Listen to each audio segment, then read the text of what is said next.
So tonight's main event is going to be about election integrity. Shocker for everybody last week that watched President Trump's address to the nation.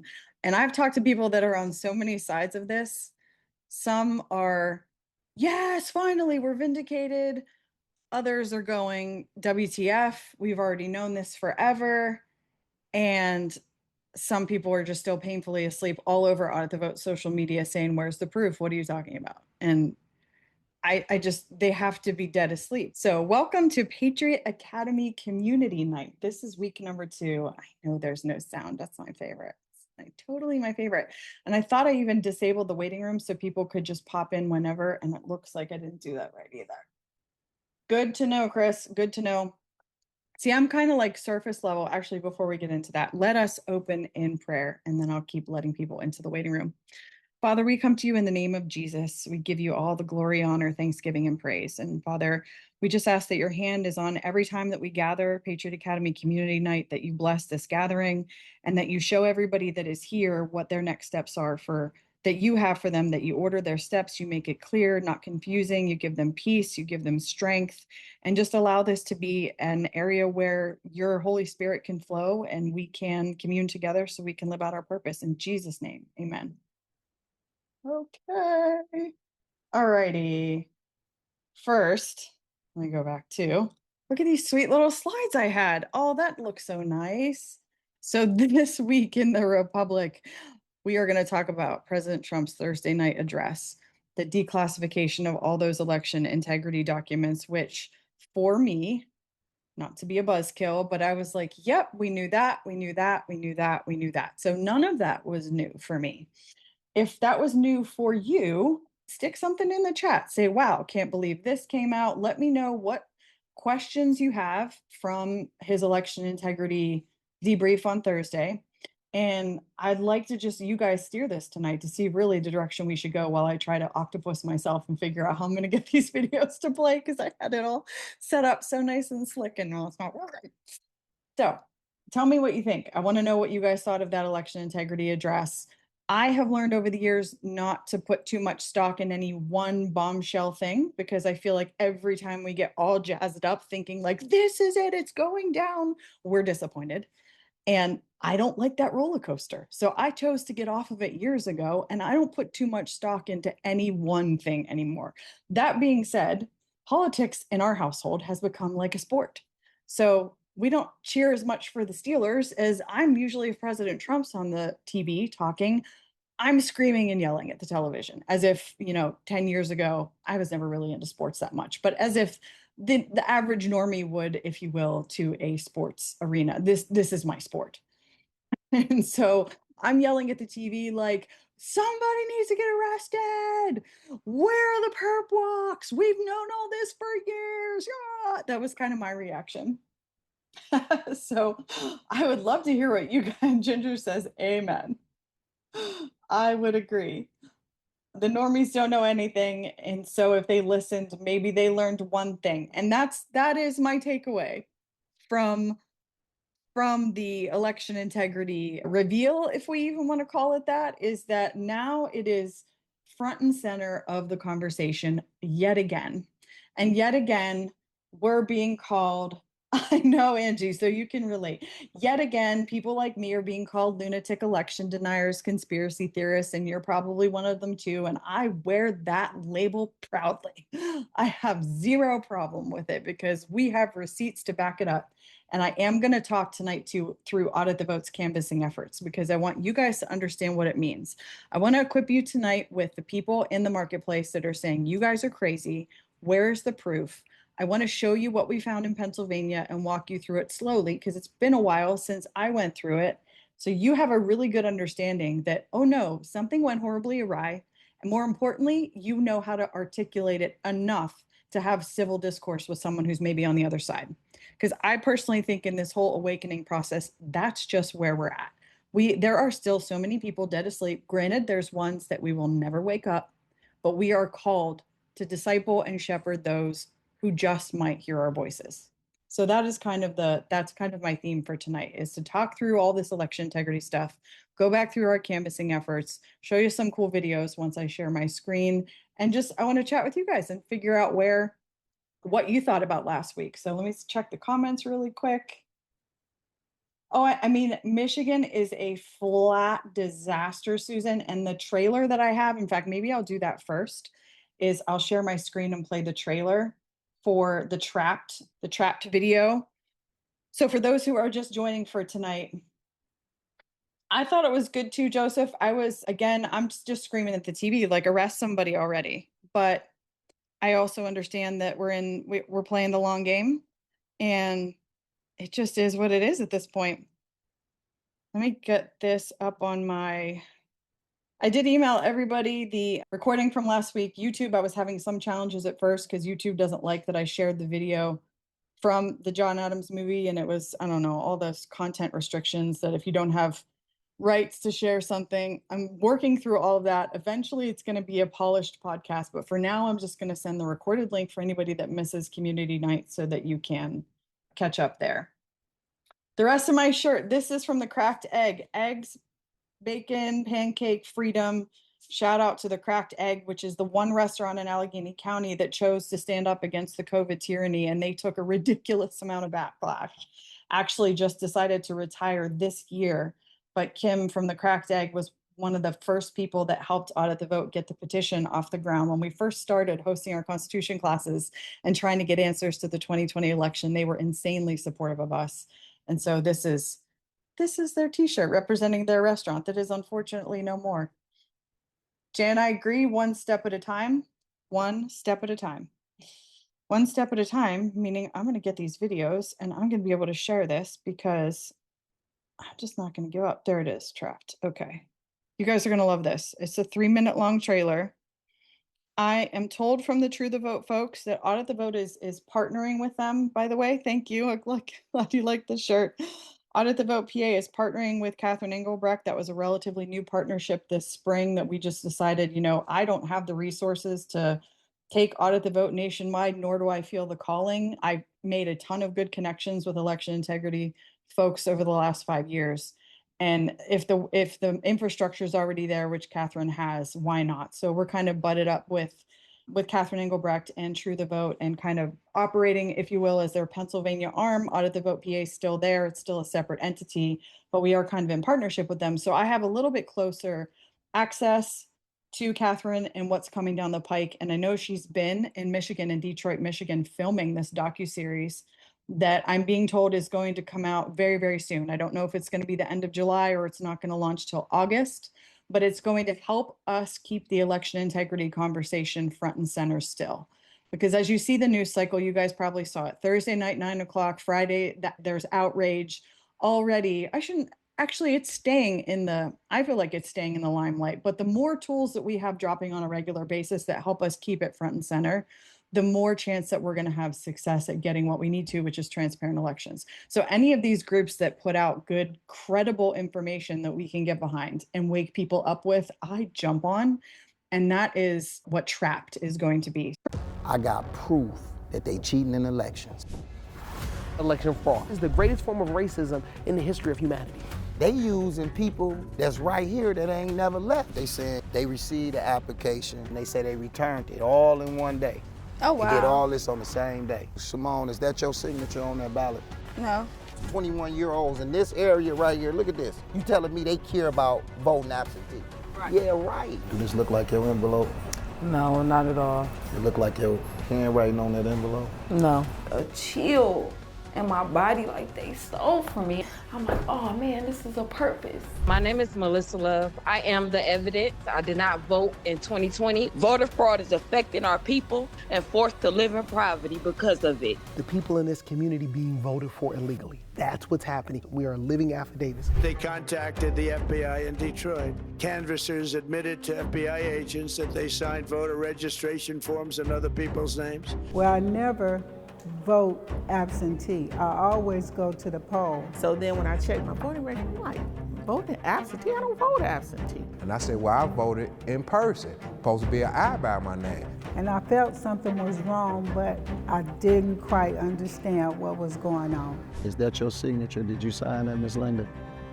No, that's not my signature. So you know 100% it's not yours. That's not mine. I can't unsee the atrocities that I've seen. I've seen too much.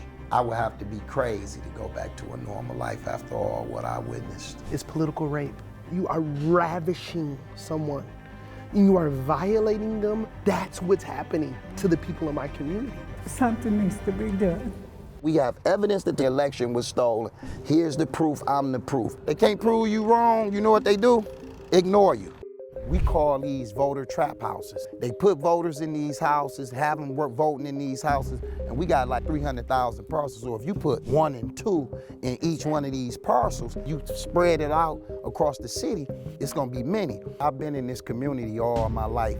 We found our friends and families that have moved out of the city of Detroit. Dead people, we done found they illegally voting people that's in the Wayne County jail, not necessarily even from Michigan. This is not a black or white thing, this is a people thing. If they gonna cheat us, or they coming to y'all neighborhood. If everybody was to wake up, oh man, they would be in trouble. But we're gonna make sure that they wake up. I'm ready. I'll fight you and everything. I'm not scared of nothing you doing to me. Whatever you, I'm not scared of what you gonna do. What you're about to see is the human cost of voter fraud.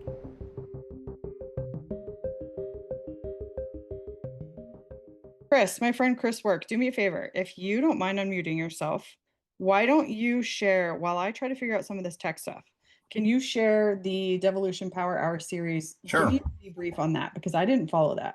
Yeah, I can do that. So for those of you that don't know, Devolution Power Hour is a show that's on every Wednesday and every Wednesday and Saturday night. I believe it starts at 10:30 Eastern time. It's hosted by John Harold and Chris Paul and Burning Bright on Wednesdays. Anyway, kind of the synopsis that I got out of Saturday's Power Hour. John is a documents guy. He loves reading all the documents. And there was a big download of documents that came from after the Trump speech from the White House.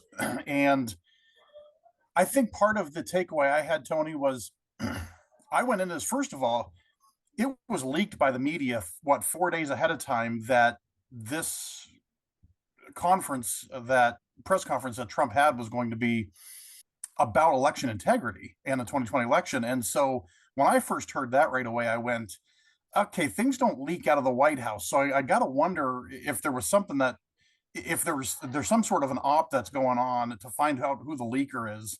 And I believe, I don't know if I want to name any names, but I believe there was somebody on Trump's campaign that was called out on being leaked.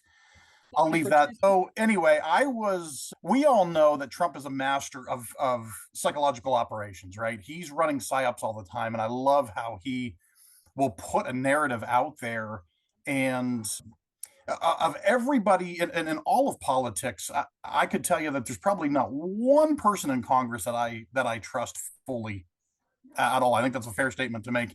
And Trump is the one that I give the benefit of the doubt to. But with that being said, anytime he puts something out, I always take everything he says with a grain of salt, knowing that he could be running another psyop of some sort. So when this came out, I went in with, I did not stand on the rug fully, right? Because how many times have we been rug pulled over these 10 years now? And so I went, you know what? I'm just going to put my toes on the fringe here, and I'm going to go in with really no expectation, and we're just going to see how this plays out. And Tony, I agree with you. I don't know that there was anything that he really said that I didn't already know. The one thing I think that came up was the whole China deal. That was a little bit of a newer thing that came about. But I also look at the China deal as Trump's a master at using proxies and ringing things back around. And the thing that John and Chris talked about in the Power Hour was how much the IC within our own government is so complicit in the 2020 election. And I mean, who knows how long back these elections have been fraudulent and fake for what that's worth. And it's really the intelligence community throughout our whole entire government. So as much as it, the China op, the Russia op, did it come from Italy or Venezuela? It's the intelligence community that's behind all of this. And the fact that who's the one woman that came out that they called out? They all of the names were redacted except for that one lady's name, who said that they were running a shadow government inside the dock there. I don't know if you saw that, Tony, or not, but yes, yeah. And so I think the cool part about what Trump does with these ops now is he puts the narrative out there, and then all of us that are these digital soldiers online, yeah, Nikki, Barb, you said it was Nikki something or other, man, we go to town on digging on this stuff. And there's one clip of Trump from 2023 that the guys on the Devolution Power Hour talked about, and it's the clip of Trump when he talked about the intelligence communities running illegal psychological operations against the American people. And that's the thing we've got to find, and we've got to dig into, and that's what we got to call out, and that's where we need to have these people perp blocked. So that was the big takeaway. It was a fantastic show. I watched it twice. I need to watch it again. It was really, really well done. And I know that it's just the tip of the iceberg because there's so many documents that were dumped there. Yes, it was. Barb says, yes, it was, Chris. If somebody finds the link to that they could stick in the chat, that would probably be really helpful. Terry, that's a good question. Devolution Power Hour is probably mostly on Rumble. That guy probably got booted. I would guess, if I remember correctly, he got booted back. They are on YouTube again, but they're very cautious because they get booted on YouTube all the time. But the guys do ask that you follow them on YouTube as well and hit the thumbs up because it helps with the algorithm for sure. Wonderful. Are you guys seeing that? My Substack article, if you did not get a chance to go through that, I just put it out today. It gives my thoughts on this whole election integrity disaster that we watched. But let's see. All right. So if you go to our website, I want to walk through what all this means and what we actually did in Pennsylvania so that you are equipped to interface with the average normie who says that I cannot believe on the Audit the Vote socials, the people that have still said there's no proof. Where's the proof? Oh my gosh. The proof is right here. And so what we had done we started in the summer of 2021 and we worked all the way through. We didn't finish this effort until spring of 2022. We revealed it at Senator Mastriano's. He had a voter integrity forum where he brought in Mike Lindell and Doug Frank and Seth Keschel. And I think Emerald Robinson was the host. And this is where we kind of officially publicized all these efforts. And some of you I know are in here that knocked doors for us and actually were part of this entire effort. So this is not foreign to you.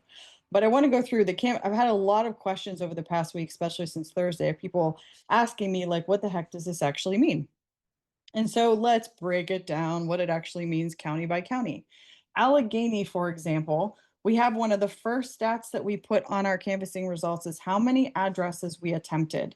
And this means that this is an address that Vico, our data guy, had pulled out as potentially suspicious, and it was on the list. It does not mean that we spoke to these people. So we wanted a sample size. I want to say we ended up releasing results for sample sizes that were in the neighborhood of 500. That was the goal. The goal was to hit 500 houses, or at least attempt 500 houses before we even would publish results, because we didn't want to just knock a handful of doors. We wanted to hit a good enough sampling size that our results would be respectable and just give you a good enough perspective of, okay, what the heck actually did happen. So now we'll go back. Of the 500 attempted addresses, 185 answered the question number 2. So we asked 3 questions at the door, and I'm trying to remember that. Oh, it's right there in the results. Question 2 was how many from your household are registered to vote? And this was, and we were relating it to the 2020 election. So question number 1 was, if you don't mind us asking, did you vote in the 2020 election? That was kind of like the icebreaker, yes or no.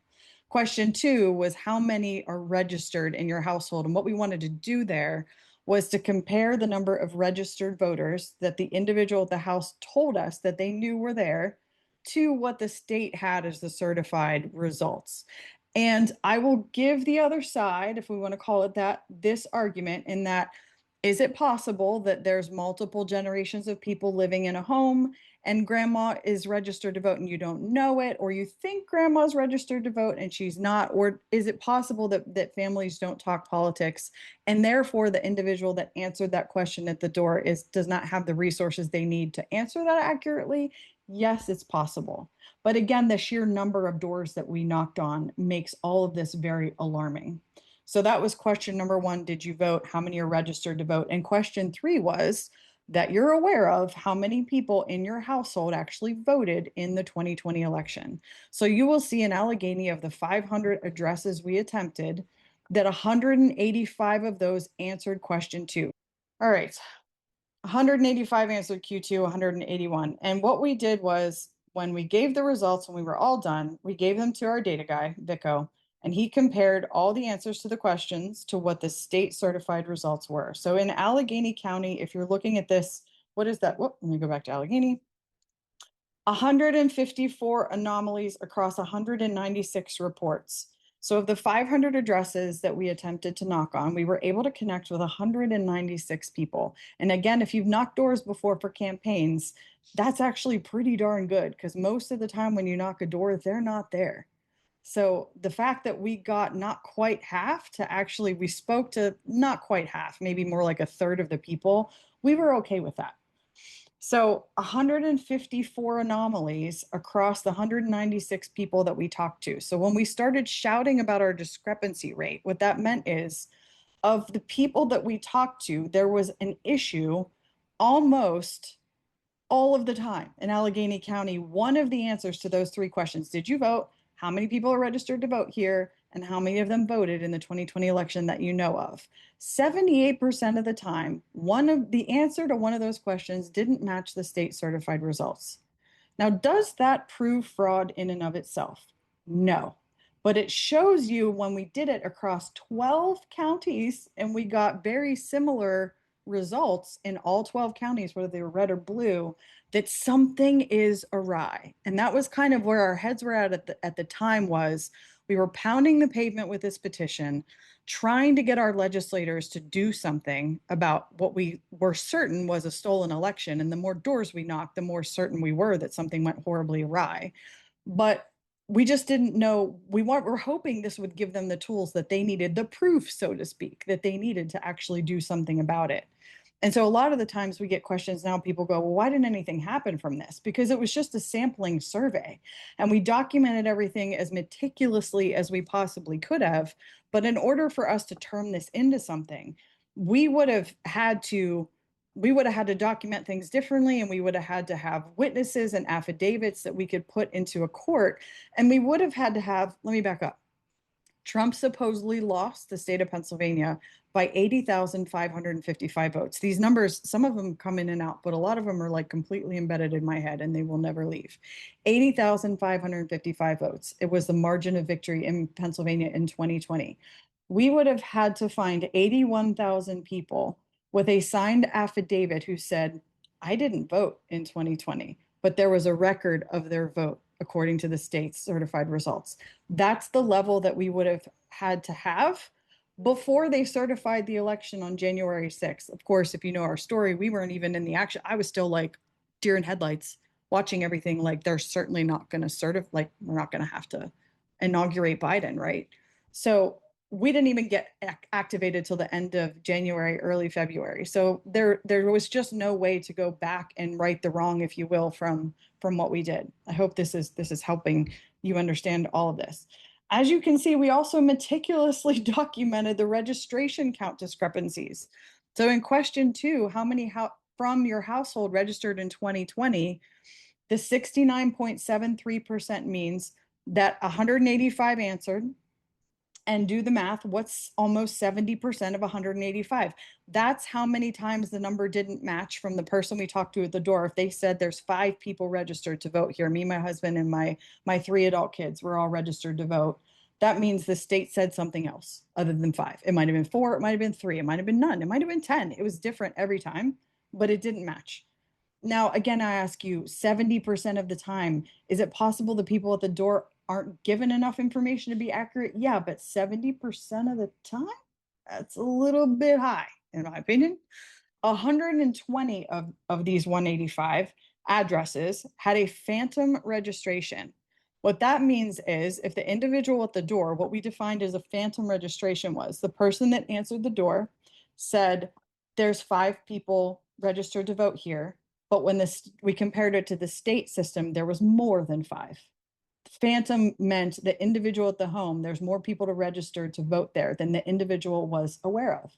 So 120 of the 185 had more people registered to vote than the homeowner or the person we spoke to was aware of. And 9 addresses were missing registrations.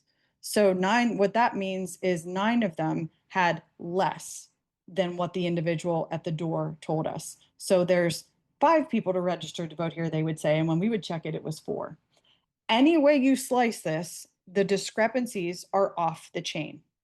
See if I can go back to seeing me and get my Zoom screen. I apologize. I can't see the chat. Neighborhood. I'm going to go back through the chat. This is bad. Ginger, this is horrific. And I would argue it was probably the largest statewide canvassing effort that was done nationwide on the 2020 election. I know other groups did great work. Liz Harris in Arizona launched a canvassing effort for Maricopa County that was really big, but I'm fairly certain, oh, and I think the folks in Colorado that ended up with Lindell, like Sharona Bishop and Ash might have been part of that too. There's multiple Ashes, Chris. I can't remember who's who. One of them had got in trouble legally for canvassing, and Colonel Sean Smith, who were with Cause of America, all of these folks, Colorado did do a pretty good canvassing effort, although I don't think it was statewide. I think they did mostly Mesa County. We did the largest in the nation statewide canvassing effort investigating the 2020 anomalies, and this is what we found. So I don't know how anybody can look us in the face and not see this and go, nah, everything was fine. Nothing to see here, no problem. I'm going to check the chat. And we could talk solutions. Then the other thing, Donald. Yes, I agree with you that we should require new registration every 2 to 4 years. There's been a lot of suggestions, a ton of debate, a ton of study, a ton of effort to try to bring things forth that would fix these issues. I'm not saying that nothing has been addressed, but it's been, unless the SAVE Act passes. And now you can see why I get so frustrated with folks like even TPUSA and Scott Pressler, who tried to go the mail-in ballot route. Whether that was they were trying to do the right thing, they thought they were, well, it appears as though we're losing elections by mail-in votes. The Democrats are getting more mail-in votes. Well, that's what it looks like at the surface, but you don't understand what we found. This is the rigged side of this is baked into the voter registration system. They're getting it by 1,000 different cuts. They didn't steal this any one which way, especially 2020. And if you ask me, it's a flat miracle that he pulled off a win in 2024, because I don't think for 2 seconds they didn't have some type of plan to try to stop him. I just think it didn't work because there were enough people on the ground that knew what to look for, and they just knew that they couldn't steal this again and either not start a civil war or not end up in prison themselves. And I would agree with you, Terry. Skamala, I love it. Skamala was a horrible candidate. There was a lot of factors that came into play. All of that to say that prior to 2020, hats off to people that were involved in election integrity, like Catherine Engelbrecht and True the Vote, and like Garland Favorito, who's in the state of Georgia, and anyone else that I just don't know, because most of the nation didn't know it was a problem. When I found out, Catherine Engelbrecht has been doing this with True the Vote since 2009, because in Texas, she voted and saw issues at her polling location. And she started kind of just like us at Audit the Vote, just like with a local ragtag group of people that saw a bunch of stuff and said, we can't just let this go. We have to at least organize and try to fight this. And now, she's an enormous organization. So I have tremendous respect for people that were in this sphere, because it's not easy. It's ugly. It's exhausting. It's very tedious work, and yet they were doing this before it was cool. Before everyone knew they stole the 2020 election. And I agree, Donald, hand counting is to me like a no-brainer. And I know from the election official side, though, you have to understand, I've met with so many election officials and have great relationships with good people, election officials, and they are just trying to do their day-to-day job. And when they have a hard time staffing polls with poll workers, which most of them do, You try to talk to them about hand counting the paper ballots and the hair on the back of their neck stands up because they're thinking, I can't even staff my polls. How am I going to chuck these machines that they've been sold from the vendors that's going to make things easier, more secure, faster, more efficient? It's going to make their whole life better. To convince them that there's a problem is no easy feat. And that is another reason I'm really thankful that President Trump did what he did last Thursday, because he's bringing that conversation back to the forefront, because these officials are, most of them, the county clerks, are not bad people. If you followed Tina Peters and looked at her work, she had no clue. When Sharona Bishop first showed up to her with evidence, she was like, what are you talking about? When she saw it for herself, however, that's when the game changed in Colorado. And obviously we could argue, was that for better or for worse? She's doing the right thing, but it was at a great cost. And it's very sad to see that we had to get to that point. Make Election Day a national holiday. That solves that problem, right, Chris? Plenty of volunteers. I think there's the powers that be that maybe don't want that to happen because they know they don't want people voting. They don't want to get primaried out of office. And obviously, if it's a national holiday, then everyone's going to know when's Election Day. It's going to be a heck of a lot easier to get a turnout on primary day. And I think there's a lot of people that just don't want that. Again, personal, maybe that's my conspiracy brain rabbit hole that's seen so much corruption. We can't work the polls because all the regulars won't give it up, Lori says. It is super popular. Well, that is good that it's popular, because out our way, I hear the opposite. I know, Lori, you're in Montgomery or very close to Montgomery County, and it depends, I should say, where you are, at least in the state of Pennsylvania. And probably if you're not in Pennsylvania, it just depends on where you are. But that's a very real concern that I heard after meeting all of oh, you're in Lebanon. Okay. After meeting with all these election officials, that was a very real concern was, well, where do we can't even get people to work the polls. You want us to hand count ballots? Yeah, right. So let me see if we should go back to, let's go back. 85% of the people, Ginger, in your county are using absentee ballots. That gives me the shivers because I know how easy those are to manipulate. The third point, I did not go through Q3. So let's look at that. I hope you guys can see this well enough. We asked how many from the household voted in 2020. And in Allegheny County, the discrepancy, in some cases, the people would say, well, there was 3 of us that voted, and the number the state would have had was 4 votes credited to that address or 2 or whatever. It just meant it didn't match. So when the discrepancy is there, half the time of the 181, people that answered question number 3, almost half the time the vote count was off. Now I ask you, how in the world are we supposed to trust results when this is the stuff you found on the ground? And I got hammered in Allegheny, and still do, by not just election officials, but supposed Republicans who insist that everything was fine. Everything's fine. You're crazy. We brought this stuff to the Board of Elections meeting in Allegheny County multiple times, and they looked all of us right in the face and said, this can't be accurate.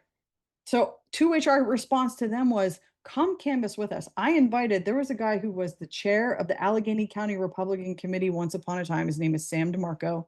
He ended up being the treasurer for the entire state GOP. This last cycle, he got elected in 2025, and he just resigned. I don't know why. I've heard he's having health issues. I don't wish any ill will, of course, on the man.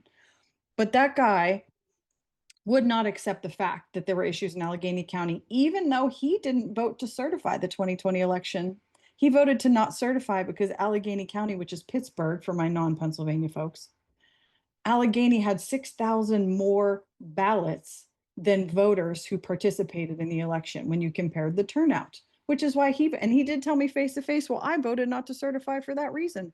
But he also stood up at a Board of Election meeting and said, there's no way there's a 78% discrepancy rate. And when we asked him, here's the point of the story, to come with us on the ground, knock doors with us, because that you wanted to quote unquote convert somebody or open someone's eyes. That was the easiest way to do it.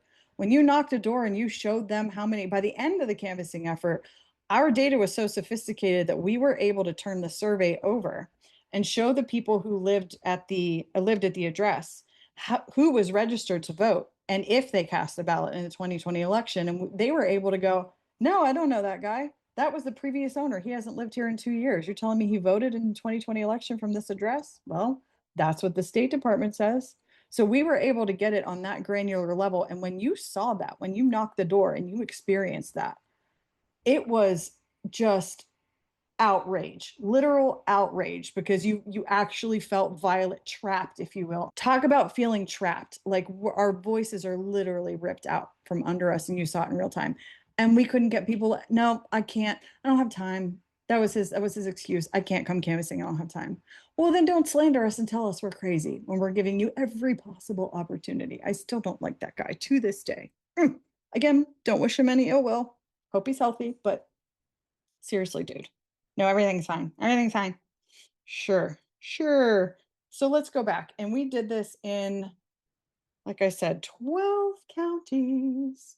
12. So Allegheny is just one of, oh, shoot. Findings. Now you're seeing how we get there. If you go to auditthevotepA.com, go to findings, and you can click on the county. Actually, if I click on this, oh, look at that. Berks. There's Berks. So Berks, we did not get to 500. Okay, so my earlier statements, just disregard my earlier statement saying that we did not publish anything that didn't get to 500, because clearly that's not how that worked. We got 218 addresses attempted in Berks County.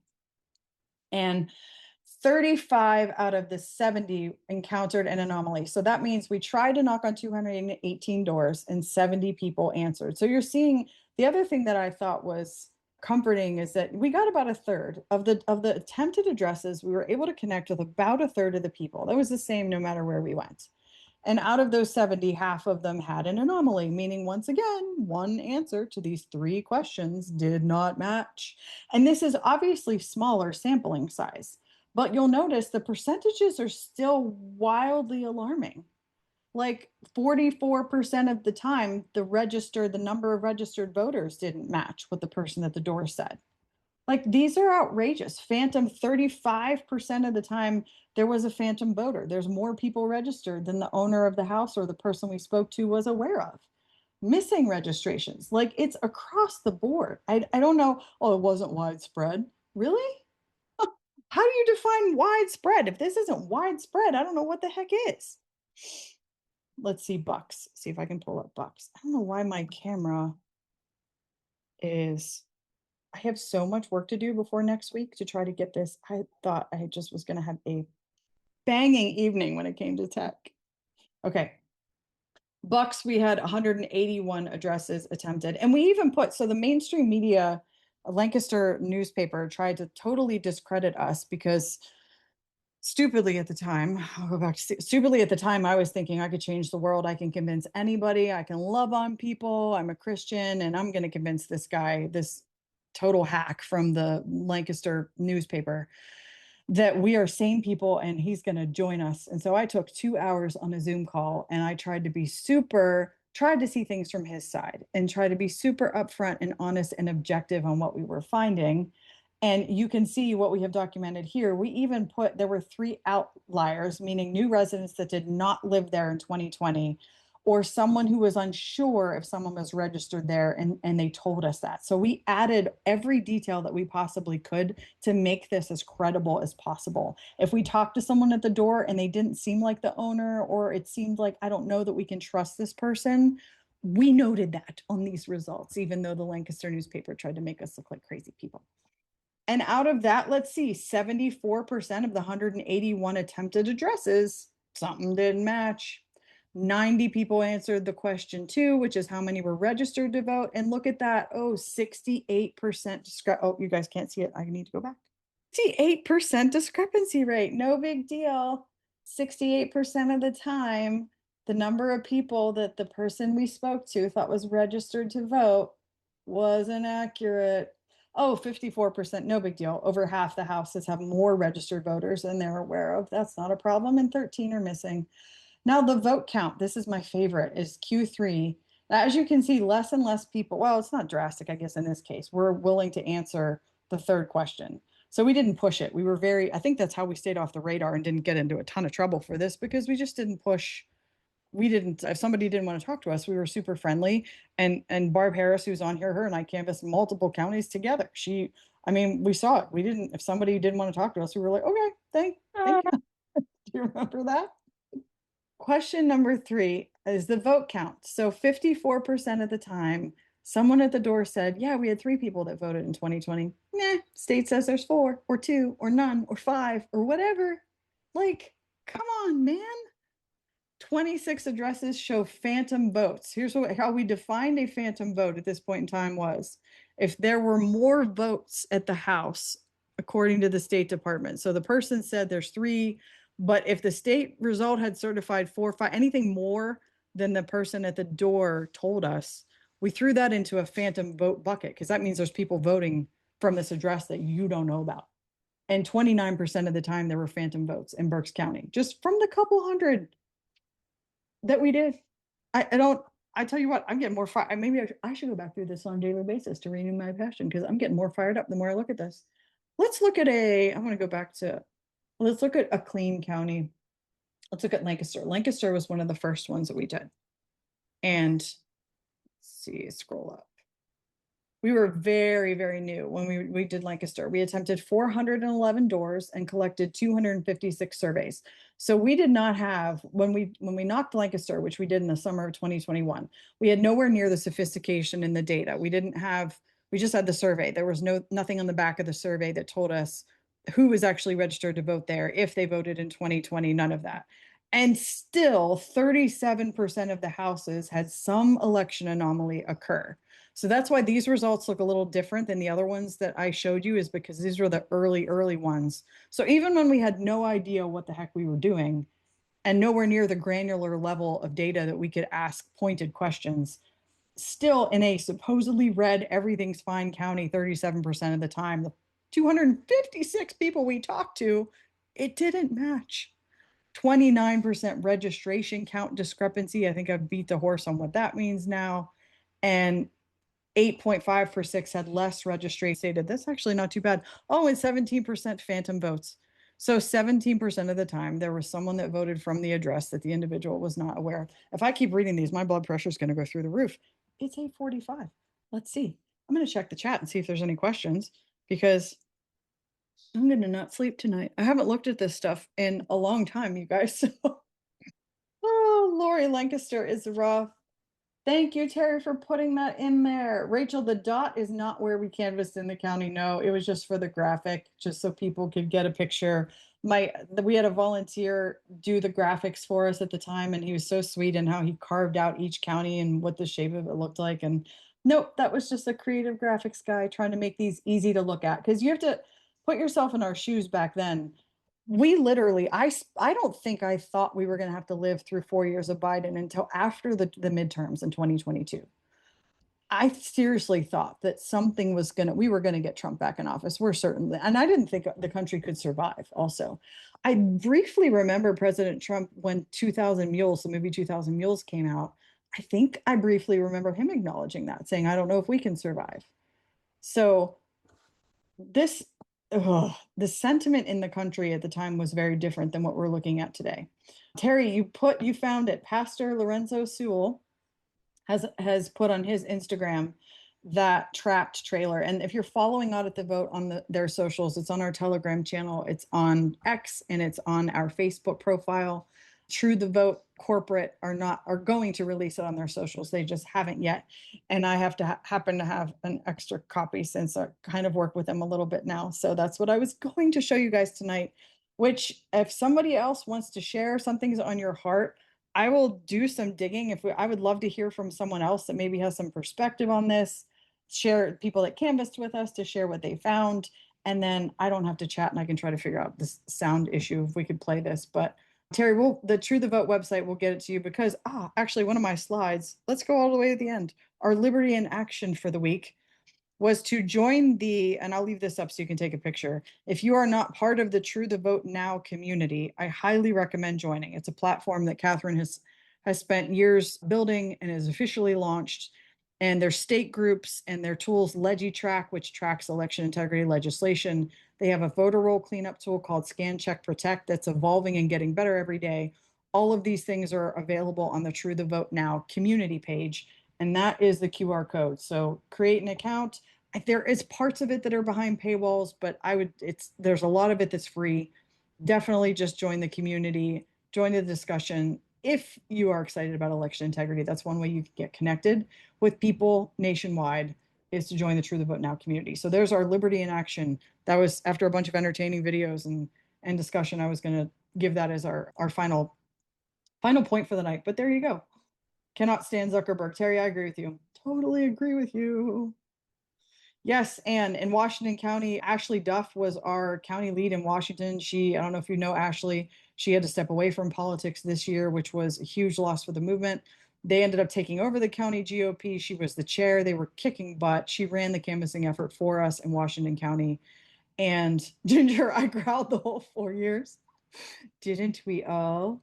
Barb, I'm getting like just looking back. I haven't looked at these, like really looked in so long. It's making me really angry to go back through these. The assisted living canvassing was the saddest. Yep. Yes, it was. Mern says, we did this in Jersey, spent so much time doing this, but never heard results like yours. We lost and gave election board our info we found, but nothing came of anything we did. It's eye-opening. Well, you're not alone. Mern, don't feel bad because we didn't get the result we wanted either. But you know what? I have to believe that, what do we say? Duty is ours, results are God's. That's what we say at Patriot Academy all the time. I believe that with my whole heart. And at some point, some way, this is going to be useful. The reform that we need for our elections, I've just relegated that it might not come in my lifetime. It might not. I mean, you have to think, how many cycles can we survive? How many more cycles can the Republic survive with them stealing elections? Which is why we have to stay engaged and involved, because there are things that we can do at the local level. And one of them, favorite quote, duty is ours, results are God's. So we have to stay engaged at the local level, because there are groups like, I'm going to go back to that, or there are groups like True the Vote, Audit the Vote. There's a ton of them all over the place that are continuing, that have dug their heels in, and they continue every election and cycle to pull data and to analyze what's going on and to watch the polls and to document things. And I will die on this hill. I will absolutely die on this hill. And so the worst possible thing we can do is quit, not work the polls, not vote, as frustrating as it can be sometimes. And nobody gets it more than we do in Pennsylvania. Believe me, that have been on the ground knocking doors since 2020, 2021. I get it. I get the frustration. It's real. One of the reasons why I wanted to do this community night. And I'm thankful all of you have opted in to join, despite my tech challenges, because we got to stay connected or we'll never make it. Julie, is my husband on board with my fervor? He most certainly is. He is just more laid back. And I'm looking for if I can grab him on camera, I'll grab him. He was just sitting. So I have a chair in the other corner of my office. He was sitting over there trying to help me troubleshoot some of the sound issues. And I love him madly. I get most irritated when I have tech challenges, and sometimes the people we love the most take the brunt of our wrath. He was getting a lot of wrath because in my mind, he wasn't getting on his phone fast enough to test the sound for me. But yes, he's definitely, my husband is a huge patriot and supports very much everything that I do. He just is never felt the need to tell the world like I do, and doesn't feel doesn't have the personality even to just go out there and speak and just pound away. But he's super thankful and super supportive of everything that I've done. I am I could have never, I mean, my kids, when we first started, Karen's youngest was, I think, a year old. My kids were 3, 5, and 8, 9-ish. And he stayed home with them when I was out speaking at meetings or canvassing or traveling all over the state, really, because we thought it was such a temporary thing. And you're the town crier, me too. The Rock. Yes, Ginger, my husband is my rock. And I know you can hear me, babe. So if you want to come in here and just like wave at everybody, I know you showered, you're not filthy dirty. He works in construction now. Our whole life has changed since 2020. He was in the corporate world and he left that in 2020 and now has his own construction company, and things are going really well there. But he is my rock and my supporter. In fact, I have a local Constitution coach who's having a biblical citizenship class at her church. It's only 30 minutes from my house. And this past Sunday night was week 2. And I was like, the kids, our youngest is going to be 9. So we can like leave them by themselves for a little bit. They're 9. My middle one turns 12 tomorrow. Tomorrow's her birthday. She'll be 12. My oldest is 15. We can like go out for dinner. It's such a game changer. I know if you're a parent, you went through that phase, but we're at that phase where we're like, there's like a mild little bit of freedom here that we could leave. And so I'm able to be like, you come with me, and the girls will be fine. They won't burn the house down, we don't think, or get themselves into a tremendous amount of trouble. We came home and everything was still good. I'll put that back up there on try the QR code. And I probably should have tried this before I put it up there. That QR code better work. If it doesn't work, then just add that. Oh, no, it's working for me. Okay. So put your camera on your phone onto the screen and try to take a picture of that QR code for Donald, that anybody's struggling with it. And then it should come right up. Yes, Jan, we have to be an irate, tireless minority keen on setting brush fires of freedom in the minds of men. Chris, I'm so glad it works for you. Good, good, good. It works. Good. Yes, I got to get, hey, hubby, people want to know if you're on board. If you want to come around here and say hello on camera, that would be great. You don't have a code reader. Oh, Julie, you know what? I'll put it in do not worry, because I will put it in the notes, like the email that I sent out, I think early this morning with last week's recording. I will put those in the notes, and so that you're able to join and check my text messages and see what I'm getting. That's awesome. Okay. Let me go back to, where am I going back to? So we did just want to see if there's any questions I missed. QR code. Oh, you got it using your camera. Good. And if you need me to go back to it, just let me know. I was even going to show you guys the trailer I watched the movie The Great Awakening last week. That was one of our movie nights with the hubby. If you have not seen A Great Awakening on Amazon Prime, I highly recommend it. It was, yes, Terry, what a history lesson. Holy cow. What a history lesson. So many pieces to the puzzle and dots connecting. I've done so much reading and trying to study over the last few years, and it's still spotty. As much as I think every time I get something out of a really good history lesson, it's abundantly clear that I still have so much to learn. And that's what this movie did for me. It put so many pieces of the puzzle together, but also made me realize I don't know that I'll ever get enough. But to see George Whitefield, so the movie A Great Awakening tells the story of Benjamin Franklin's friendship with Reverend George Whitefield, who is, and the way the movie says is he was the revolution. Someone, I think it's Benjamin Franklin's grandson, is asking him in the movie, did you know him? Like, was he a founding father? Did he fight in the revolution? Something along those lines. And Benjamin Franklin says to him, he was the revolution. And then the movie is the unfolding of why he said that. And to see all the groundwork, I'll tell you what, if there's anything that's going to give you hope, all the groundwork that was laid by Reverend, just one person, and that's just one of them. There were others that was laid from Reverend George Whitefield in the 1700s. He died in 1770. He never even saw the signing of the Declaration of Independence or the writing of it, for that matter. But he preached, his passion was for preaching and for waking up the church. Go figure. A dead church. He woke up a dead church and traveled all across the 13 colonies, got stoned, got spit on, just incredible setback after setback for decades, laying the foundation for what eventually, awake you sleepers, Lori, right? The churches are still asleep, Ginger. I would agree. But that movie was like, man, if you're getting tired, worn out, and discouraged, go watch that movie. Because I thought when it was over, all right, keep your boots on. This is a long game. We might not live to see the fruits of our labor. But what if George Whitefield had given up? Or when the Church of England was giving him a hard time, they were making fun of him. When Benjamin Franklin, they showed a scene when he went back to England to try to negotiate with King George and his minions. He sat in a theater where they were literally making fun of George Whitefield, the Reverend George Whitefield. And the awakening that man, the stirring and the awakening that he had just a small part in is so, so inspirational. Awake, you sleepers. I agree, Donald, it should be shown in high schools. And in fact, I'm going back through the comments. Terry, my husband was pretty sure that Ben Franklin was a deist, and after seeing this gives hope that Franklin believed. I hope so. No, at the end of the day, no one knows what's in a man's heart. And I think that was pretty historically accurate in terms of him finding out that the Reverend had passed while he was in England, and how it seemed like it really hit him. I hope so. He was, at the very least, though, he definitely believed in a creator, right? We're taught today that they were all atheists. And I know they throw the term deist around, and Benjamin Franklin was clearly one of the less religious of the founding fathers, but that was just still a tremendous, tremendous movie. And Donald, to your point about high schools, when it was over, I texted the president of the board of where my daughter goes to high school and I teach during the year, and said, you've got to see this movie. We got to show it to the kiddos. We can totally use this as a history lesson. Very, very good movie. Awake, you sleepers. That's right. Yes, Terry, perhaps that's being stoned. Maybe the being stoned, although I'll take it because I got to say, I'm not a big fan of like blood and guts and all that stuff. So when I saw the blood come out of his mouth when he got hit with the first stone in the face, I was like, okay, I'll take election denier. It's fine.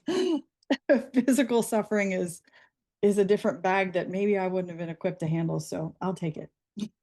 Barb, yes, Young Washington is on. It's on my list of movies I need to watch. Good for you, Susan. Voter registration at church yesterday.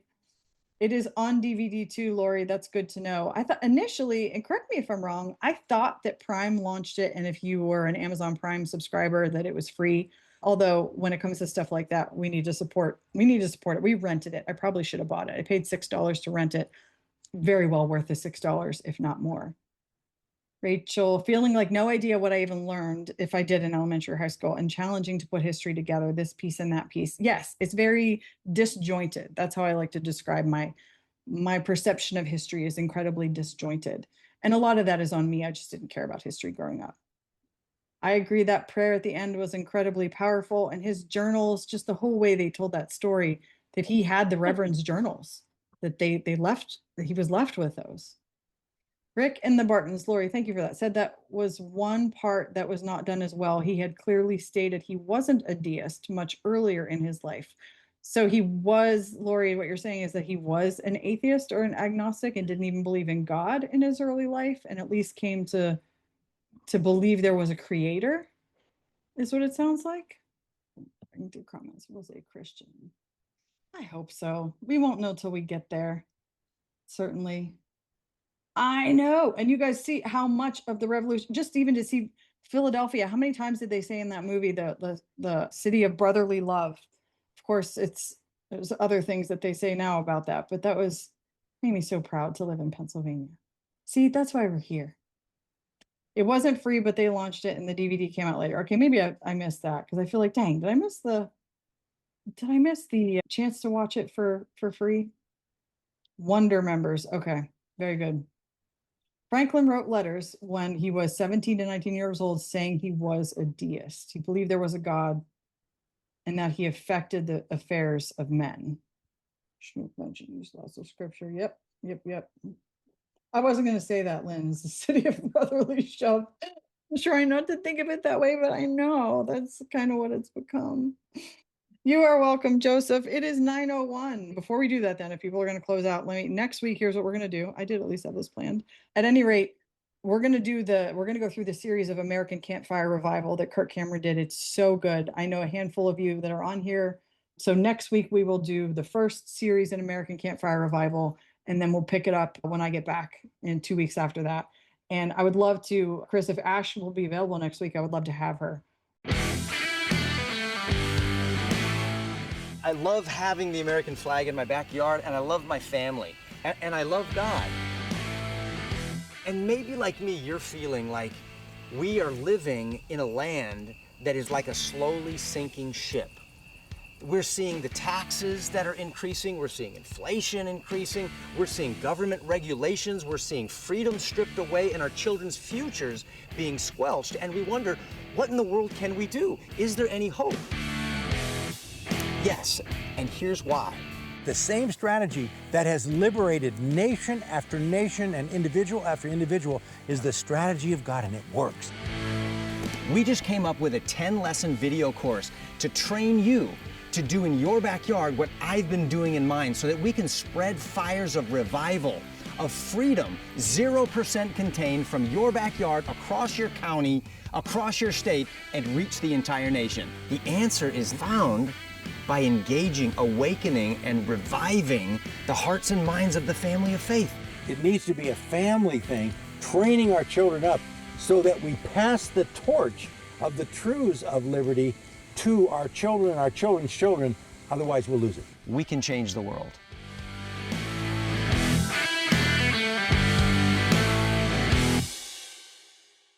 Before we disband for the night, Patriot Academy Community Night, week number 2 is in the books. I appreciate you all for joining from all over the country. We're still heavily Pennsylvania, but whatever. Any other questions, comments about election integrity or anything of the like? I hope this was helpful.